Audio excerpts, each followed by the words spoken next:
Her mother tries to comfort her, but to save her life, 15-year-old Warood needs to get out of Gaza. She suffers from kidney failure and has just weeks to live. Throughout the war, her family has struggled to access essential medical care. My blood has become very weak and I cannot sit because my body hurts so much.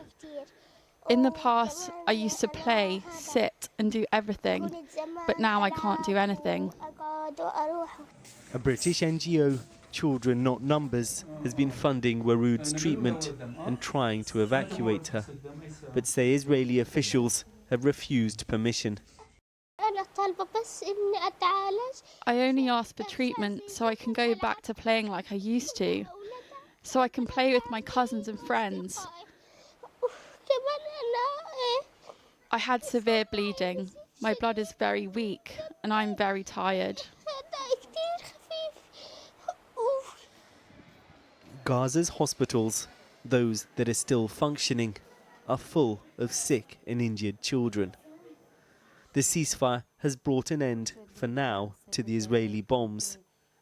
But to have any chance in life, thousands need urgently to be evacuated abroad.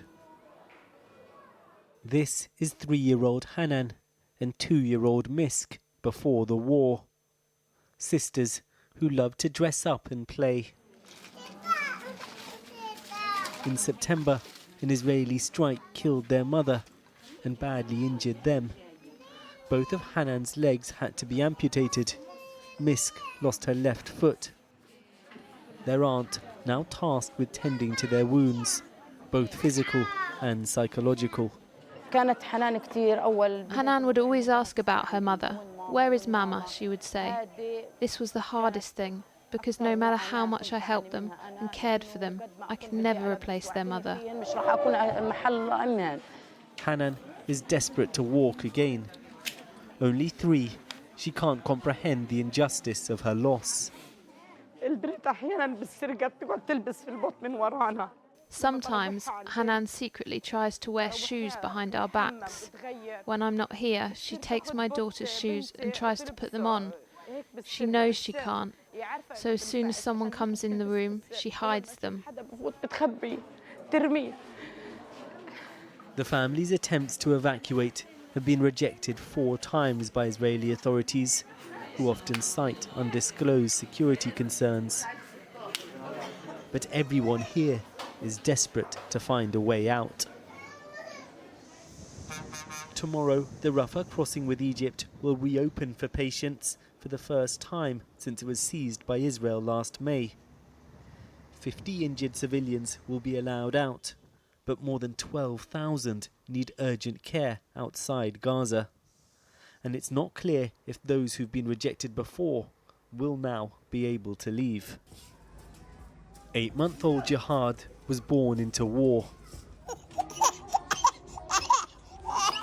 Suffering a rare skin disease, his body can't produce sweat and is covered in painful scales.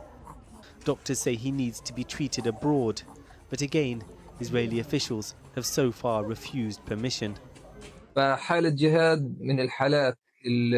In the current circumstances, Jihad's condition is a life of suffering in every sense of the word, with the lack of heating, a proper home and sufficient medication. Even to get one tube of ointment, you have to search everywhere and ask all of the international organizations. Jihad's condition is treatable, just not in Gaza in its current state. Mariam also suffered a painful skin disease. She was one of only a few hundred to be evacuated since the Rafah crossing closed. This is her now in the United Arab Emirates. Still recovering, but laughing and smiling once more.